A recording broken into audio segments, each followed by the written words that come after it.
আসসালামু আলাইকুম বন্ধুরা। তবু বন্ধুরা কেমন আছেন? আশা করি অনেক ভালো আছেন। আলহামদুলিল্লাহ আমি অনেকটা ভালো আছি। তো বন্ধুরা আমার এই কটাই পায়রা আছে, খুব যে 8টা থেকে 9টা পায়রা আছে। এই 9টা পায়রার থেকে আমার এখানে ডিম পেড়েছে, খুব কিউট লাগছে। এটা আজ সকালে সবে ডিম থেকে ফুটলো, আর এখনও ডিম থেকে এই যে ডিম মানে ঠোকর মারলো, ঠোকর মেরে মেরে এখান থেকে বার হবে। এই যে এখান থেকে আছে, এটা আমি কিছুটা নখ দিয়ে একে আমি ছাড়িয়ে দেবো, যাতে একে বার হতে যেন সুবিধা হয়।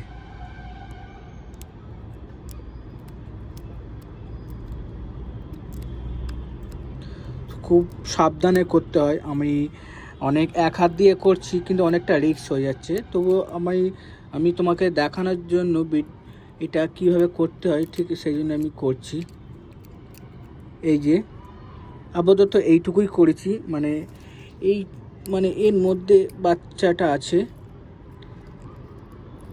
এই যে একদম সামান্য ছোট্ট একটা ঠোঁট দেখা যাচ্ছে, ও গাল দিয়ে নড়ছে। এই দেখো, এটা হাপুস হুপুস করছে। আর একটু সামান্য ছাড়িয়ে দিই, যাতে তোমাদের দেখাতে যাতে সুবিধা হয়। এই যে আজ ছাড়িয়ে দিয়েছি। অ্যাকচুয়ালি এর একটু দমলে তো অসুবিধা হচ্ছিল, কেননা তখন অনেকটা বন্ধ ছিল। ওই আরও ছাড়িয়ে দিচ্ছি, তখন ওর নিঃশ্বাসটা নিতে সুবিধা হচ্ছে, ওই জন্য আরও না গাল দিয়ে দম নিচ্ছে, এই যে নড়ছে। তো আমি একেই সুস্থভাবে এইভাবে এর পাশেই রেখে দিই, কেননা এটা আজকের মধ্যেই বাচ্চাটা বার হয়ে যাবে। কারণ ওর মা বসবে, মার তলায় যে বসবে সেটা গরম হয়ে এটা বার হয়ে যাবে, ও নিজে থেকে বার হয়ে যাবে। তো আমার এখনও এই হচ্ছে আমার খোপ, গাঁথনি দিয়ে করলাম।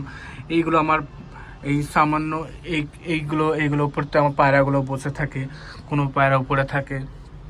এখানে আর একটা ডিম পারলো, দুটো ডিম পেড়া ছিল, একটা ডিম খারাপ হয়ে গেছে, ওটাকে আমি ফেলে দিয়েছি।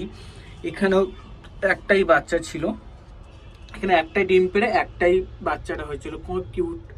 এটা অনেকটা বড় হয়ে গেছে, সেইভাবে বড় হয়নি, এখন গায়ের লম ওঠেনি। তবে আলহামদুলিল্লাহ অনেক খুব তাড়াতাড়ি বড় হয়ে যাবে, উঠতে শিখে যাবে। আর এই হচ্ছে আমার তার মা বাবা ভাই বোন সব এইগুলোই আছে এইগুলোতে। তো বন্ধুরা, যদি ভিডিওটা যদি ভালো লেগে থাকে একটা লাইক সাবস্ক্রাইব করে দেবেন। আর নেক্সট ভিডিও আমি যখন বাচ্চাগুলো বড় হয়ে যাবে তখন নিজের হাতে নিয়ে আপনাদেরকে দেখানোর চেষ্টা করব। ঠিক আছে, আল্লাহ হাফেজ।